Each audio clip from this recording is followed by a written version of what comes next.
ये तभी पॉसिबल है जब हम और आप लोग जो मेरी ये वीडियो देख रहे हैं, आप लोग एक होंगे, तब हमारा देश यहाँ होगा। अभी भी है नो डाउट, लेकिन फिर भी यहाँ होगा। और हेलो दोस्तों, हैप्पी इंडिपेंडेंस डे और मेरे चैनल में आपका स्वागत है। Welcome back to our channel Priyanka dreams. आप लोगों को मैंने इंट्रो सुबह ही दे दिया था इस वीडियो का, और आज है 15 अगस्त। तो मैं यहाँ पे ये कहना चाहती हूँ कि 15 अगस्त की सबसे पहले ढेर सारी शुभकामनाएं। हमारा देश स्वतंत्र हुआ था और कहीं ना कहीं हमारे देश का विभाजन भी हुआ था। दो पार्ट में हमारा देश बटा था, एक है हिंदुस्तान और एक है पाकिस्तान। तो मेरा यहाँ कहना है कि जब देश को आज़ादी मिली तो हिंदुस्तान के लोग और पाकिस्तान के लोग दोनों लोगों ने ही इस मुल्क को आज़ाद कराया, इस देश को आज़ाद कराया। हालांकि कुछ कारणवश ये देश मतलब दो टुकड़ों में विभाजित हुआ, लेकिन खुशी है कि चलो आज स्वतंत्रता दिवस है और आज के दिन पूर्णतः स्वतंत्रता हम लोगों को मिली। और बहुत से पहले तो उन सभी लोगों को मैं श्रद्धांजलि अर्पित करना चाहूँगी, नमन करना चाहूँगी उन लोगों को जिन्होंने आज जहाँ हम खुली आबादियों में सांस ले रहे हैं, अपने मन मुताबिक काम कर रहे हैं, जिसको कहीं भी जाते हैं और अपनी बातों को रख सकते हैं बहुत ही खुले स्तर पे, ये सब अधिकार किसने दिया है? हमारे उन शहीदों ने, उन क्रांतिकारियों ने, उन सेनानियों ने, जिनके वजह से आज हम आप सभी लोग चैन की सांस ले रहे हैं, स्वतंत्र भारत में मतलब सांस ले रहे हैं और रह रहे हैं। कहीं ना कहीं ये देश हमारा ही था, लेकिन कुछ कारणवश ब्रिटिश आए, ठीक है, और अंग्रेज आए, जिन्होंने अपना गुलामी का यहाँ पे देश में परचम लहराया। यही कह सकते हैं, थोड़ा सा व्यंग आप लोग समझिएगा। यहाँ पे मैं व्यंग भी बोल रही हूँ और थोड़ा बाहर की आवाज़ को इग्नोर करिएगा, क्योंकि बच्चे बहुत सारे यहाँ पे पतंग उड़ा रहे हैं। यहाँ ये कहना चाहती हूँ कि आज़ादी का मतलब आप लोग समझ ही रहे होंगे। दरअसल मैं कौन होती हूँ आप लोगों को बताने वाली, लेकिन हाँ, एक इस देश की नागरिक होने के नाते और सफल व्यक्ति होने के नाते ये भी कहूँगी, सफल केवल रोजगार से नहीं होता है, अपने मन से भी होता है, अपने विचारों से भी होता है, जो आप अपने साथ साथ अपने घर, समाज, परिवार और देश के लिए रखते हैं। देश सर्वोपरि है, मेरे लिए तो देश सर्वोपरि है। और मैंने अपने जीवन में, आज मेरी एज 29 ईयर्स ओल्ड है, मतलब मैं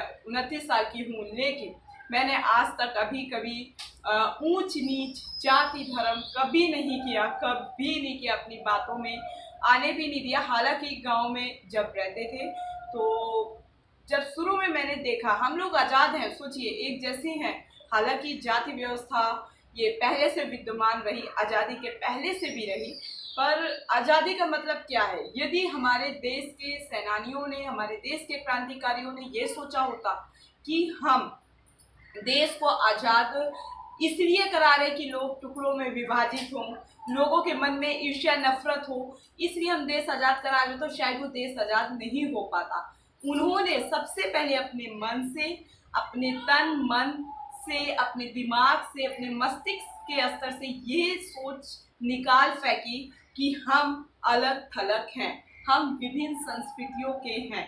पहले तो उन्होंने, जो हमारे देश के क्रांतिकारी हैं, महात्मा गांधी जी हों या फिर भगत सिंह जी हो, चंद्रशेखर आजाद जी हों, सुभाष चंद्र बोस जी हों, अन्य ढेर सारे खूब क्रांतिकारी हैं, जिनका मैं यहाँ नाम मतलब बहुत बड़ी वीडियो हो जाएगी। और मैं सबको पहले तो दिल से नमन करती हूँ कि आप लोगों की वजह से हम लोग यहाँ पे आज इतने सुकून से अपने देश में रह रहे हैं। और उन लोगों ने आज़ादी इसलिए दिलाई कि हम आगे चल के उनके सपनों का भारत बना सके। मेरे रूम पे हमेशा, मेरे कमरे पे रखा रहता है तिरंगा, रखा रहता है कि मतलब उसका मतलब पता होता है कि हमें देश के लिए जीना है। हम एक घर परिवार से बढ़कर एक देश के लिए हमारा जीवन है। हम अगर इस देश में, इस मुल्क में पैदा हुए हैं या फिर किसी भी अन्य मुल्क में भी पैदा होते हैं, उस देश के प्रति हमारा कुछ कर्तव्य होता है, जिसे हमें हर हाल में पूर्णतः करना ही होता है, निभाना होता है। तो मेरा मानना है, आज भी मैं समाज में निकलती हूँ तो कई लोगों के मन में, मस्तिष्क में विभिन्नताएं दिखती हैं, है ना। तो अभी थोड़े मेरे शब्द डोलमोल हो रहे हैं, वो इसलिए क्योंकि तबीयत ठीक है नहीं। और ये मत सोचिएगा लुक में ऐसे बनी हूँ तो तबीयत ठीक है, तबीयत ठीक नहीं है, बस आज एक खुशी है और देश आज़ाद हुआ इस कारण से। तो मैं जब जब मैं बाहर निकलती हूँ बहुत पीड़ा होती है, कसक होती है। शायद एक अच्छे विचार, मैं नहीं कहती कि मैं बहुत ही बेहतर हूँ, लेकिन मैंने अपने दिल दिमाग से निकाल फेंका है कि हम ऊंच हैं, हम नीच हैं, है ना। ये सारी चीजें निकाल फेंकिए। आप लोग भी एक दूसरे के लिए जिंदा रहिए। और सबसे पहले हमारा देश प्यार का प्रतीक है, प्यार के लिए जाना जाता है। प्यार को इस तरीके से टुकड़े मत करिए, चाहे वो पति पत्नी का हो या फिर किसी भी लड़के लड़की का हो। हाँ, एक गरिमा होती है, सम्मान होना चाहिए, ये नहीं कि कहीं भी कुछ भी। और माता पिता का अलग होता है। जब मनुष्य बढ़ता है अपनी उम्र में तो बहुत सारी चीज़ें होती हैं, एज वाइज एज, यानी उम्र के साथ साथ बढ़ते बढ़ते बहुत सी चीज़ें बदलती हैं। तो मैं यहाँ पे यही कह रही थी कि जो स्वतंत्रता सेनानी हमारे देश के, उन्होंने ये देश इसलिए आज़ाद नहीं कराया कि हम अलग थलग रहें, हाँ, बल्कि एक रहें और उनके सपनों का भारत हम तैयार करें, हम आप सभी लोग मिलकर तैयार करें। तो अलग थलग रहने से, उसको नीचा दिखाने से, उसको ऊपर दिखाने से, अपने आप को ऊपर दिखाने से कोई मतलब नहीं है। मर के सबको जाना है, जब तक जिंदा हो इस देश के लिए और अपनी जो संस्कृति है, एक प्यारी संस्कृति है, उसके लिए हम लोग अपना योगदान दें और देश को यहाँ से यहाँ पहुँचाएं। कभी कभी देखिए हर साल सूची निकलती है, सूची मतलब एक लिस्ट निकलती है, चाहे वो खुशी की हो, शांति की हो या फिर किसी भी दायरे की हो। इंडेक्स जिसे कहते हैं, हम लोग पढ़ते हैं, कभी भारत ऊपर है तो कभी नीचे, कभी कहाँ, तो ऐसे रहता है लिस्ट में। तो मेरा मानना है भारत को हमको यहाँ रखना है, ठीक है। तो भारत को यहाँ कैसे होगा, जब हमारे देश के लोग दिमाग से यहाँ होंगे। मतलब समझ रहे हो आप, जहाँ ऊंच नीच भेदभाव ना हो, हर एक संस्कृति, हर एक संस्कार और हर एक व्यक्ति का सम्मान हो, बराबरी का भाव हो, समानता का भाव हो, बंधुत्व का भाव हो, तब जाकर के हम एक देश को बेहतर और सुसंगठित बना पाते हैं। तो मेरा यह मानना है। आप लोगों को अगर ये मेरी वीडियो अच्छी लगी हो तो आप लाइक शेयर कमेंट तो जरूर करिए और ज़्यादा से ज़्यादा चैनल को सब्सक्राइब करें, अपना प्यार बनाए रखें। मैं लास्ट बार ये कहूँगी कि तिरंगा लहरा देने से कुछ नहीं होगा, हमें अपने दिल में इस देश के लिए तिरंगा को हमेशा लहराते रहना है और ये सोचना है कि हम जिंदा केवल अपने परिवार, घर, समाज के लिए नहीं, इस देश के लिए है। ये सब चीज़ से बन के हमारा देश बनता है। जब हम अपने घर में अलग थलग रहेंगे तो हम क्या एक क्षेत्र, समाज, जिला, राज्य या देश को बेहतर बना पाएंगे। तो पॉसिबल नहीं है ये सारी चीज़ें। ये तभी पॉसिबल है जब हम और आप लोग जो मेरी ये वीडियो देख रहे हैं, आप लोग एक होंगे, तब हमारा देश यहाँ होगा। अभी भी है नो डाउट, लेकिन फिर भी यहाँ होगा। और आप लोग इस पर्व को 15 अगस्त को बहुत ही अच्छे से बनाएं। ढेर सारी शुभकामनाएं। और अभी देखिए एक राजस्थान में एक घटना घटित हुई है, साथ ही साथ मैं यहाँ ये भी ऐड कर रही हूँ कि एक घटना घटित हुई है कि एक शिक्षक जो जान लो ज्ञान देता है, वो शिक्षक ने एक दलित वर्ग, जिसे समाज के अनुसार बांटा गया, न्यूज़ आ रही है, दलित वर्ग के एक बच्चे ने, वैसे तो स्कूल जैसे शिक्षण संस्थान में क्या दलित, क्या स्वर्ण, क्या ठाकुर, क्या ओबीसी, मतलब क्या है ये सब, हम सब एक हैं, जहां हम एक साथ बैठ के पढ़ते हैं, शिक्षा लेते हैं और अपने भविष्य को एक बेहतर बनाने की राह को देखते हैं, बनाते हैं। क्योंकि जब ज्ञान होता है तभी तो एक तर्क आप बेहतर कर पाओगे, है ना। बिना ज्ञान के सब अधूरा है। नौकरी मिले या ना मिले, पर ज्ञान बेहतर और अच्छा होना चाहिए। यहाँ कोई किसी का भक्त नहीं होना चाहिए। जो बेहतर करे आप उसकी बातों को रखें, तार्किक तरीके से रखें। और भक्त मंजीरा बजाने से कुछ नहीं होगा। पहले आप अपने मन में स्वच्छता रखिए, एक दूसरे के प्रति प्यार रखिए। आजकल तो वीडियो बनाने का ट्रेंड चल गया, मैं भी ही वीडियो बना रही हूँ, लेकिन मेरा उद्देश्य ये है कि मेरे माध्यम से आप, हम सभी लोग, यहाँ तक कि मेरे घर परिवार वाले लोग, सभी लोग देख रहे हैं अगर वीडियो, तो हम सब एक बुद्धि के हों तो ज़्यादा बेहतर है। हालांकि बुद्धि सबकी अलग है, बुद्धि का मतलब सोच एक हो, तब जाकर के होगा। हम लोगों को एक दूसरे से घृणा नहीं करना, एक दूसरे को नीचा नहीं दिखाना। उस शिक्षण जो संस्थान में जो शिक्षक है, उनके घड़े से एक बच्चे ने पानी पी लिया तो उसको इतना बेरहमी से मारा गया कि वो बच्चा इलाज कराने के दौरान ही उसकी मृत्यु हो गई।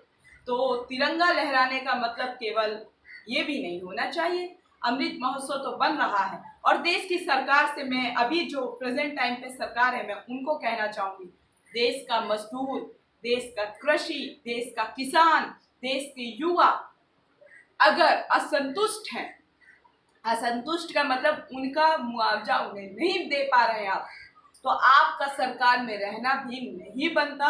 ये मेरा मुझे कहना ही था और मैं यहाँ कोई राजनीति नहीं कर रही हूँ कि अच्छा ये बताइए कौन कौन रोजगार के लिए सभी लोग ठेला लगा देंगे, सभी दुकान लगा देंगे, तो जब सभी मालिक बन जाएंगे तो खरीदार कौन बनेगा? और खरीदारी करने के लिए आज ये मैं चूड़ी भी खरीदने जाऊंगी अगर एक चूड़ी वाले से, तो मेरे पास पैसा होना चाहिए, आपके पास पैसा होना चाहिए। और पैसा कब होगा?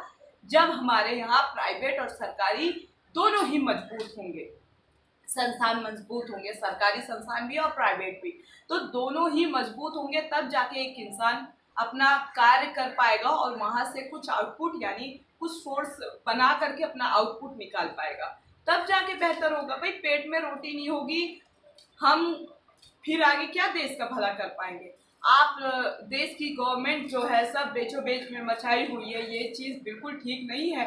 और युवाओं के लिए यदि हमारे देश में सरकार बन सकती है तो सरकारी संस्थान क्यों नहीं हो सकते हैं? और देश के युवाओं से भी यहाँ फिर मैं कहूँगी कि अगर आप किसी पद पे विराजमान हैं अपनी मेहनत से, तो उसका नाजायज फायदा ना उठाएं। देश की बेटियों का सम्मान करें और देश की बेटियों से भी कहूँगी आप अपनी गरिमा संस्कृति को बनाए रखें। किसी को पसंद करना गुनाह नहीं है। मैं आज यहाँ एक युवा पीढ़ी, मैं भी युवा हूँ, और इसकी एक जो बात है कि प्यार करना इतना बुरा नहीं है जितना समाज ने बनाया, प्यार करिए, लेकिन एक गरिमा होती है, हर चीज़ की एक अपनी अहमियत होती है, सम्मान होना चाहिए। कुछ भी कहीं भी वो बेहतर नहीं है। तो मुझे लगता है कि मैंने हर एक दायरे को यहाँ पे बताया है। और लास्ट बार आखिरी अंतिम समय पे मैं यहाँ पे फिर से अपने स्वतंत्रता सेनानियों को दिल से नमन करती हूँ, सैल्यूट करती हूँ कि उन्होंने अपनी बुद्धिमत्ता से, अपनी विचारधारा के अनुकूल चलते हुए हमारे देश को आज़ाद कराया। और मैं आप लोगों को फिर से जो हमारे स्वतंत्रता सेनानी हैं उनको मैं दिल से ये कहूँगी कि मैं अपने जीवन में आपका जो एक स्वतंत्र भारत आपने हमारे हाथों में दिया है, हमारी जिम्मेदारी है कि मैं अपने जीवन में जितना भी बेहतर हो सकता है इस देश के लिए बेहतर कर पाऊँ, इस देश के लोगों के लिए बेहतर कर पाऊँ। बस मैं यही कहना चाहूँगी और आज यही प्रण लूँगी। आप लोग क्या प्रण लेते हैं ये ज़रूर कमेंट सेक्शन बॉक्स में बताना, क्योंकि एक प्रण इस देश की छवि बदल सकता है। तो आप भी एक बेहतर एक इच्छा शक्ति से एक बेहतर सोच अपने अंदर डेवलप करें और अपने साथ साथ अपने घर परिवार के साथ साथ अगल बगल वाले लोगों का भी ध्यान रखें। मैं भी रखती हूँ, चाहे मेरे पास पैसा हो या ना हो, कई चीज़ें पैसों से होती है, कई चीज़ें मानसिक स्तर, सोच, आपकी सूझबूझ, ईमानदारी से होती है। तो जहाँ से जो बेहतर होता है, जिस समय मेरे पास जो समस्या आती है, मैं उसका समाधान करने की कोशिश करती हूँ। और आप लोग भी इस वीडियो के अंतिम उसमें मैं कहना चाहूँगी पड़ाव में कि आप लोग एक प्रण लीजिए और उसको पूरा कीजिए। जय हिंद, जय भारत, वंदे मातरम।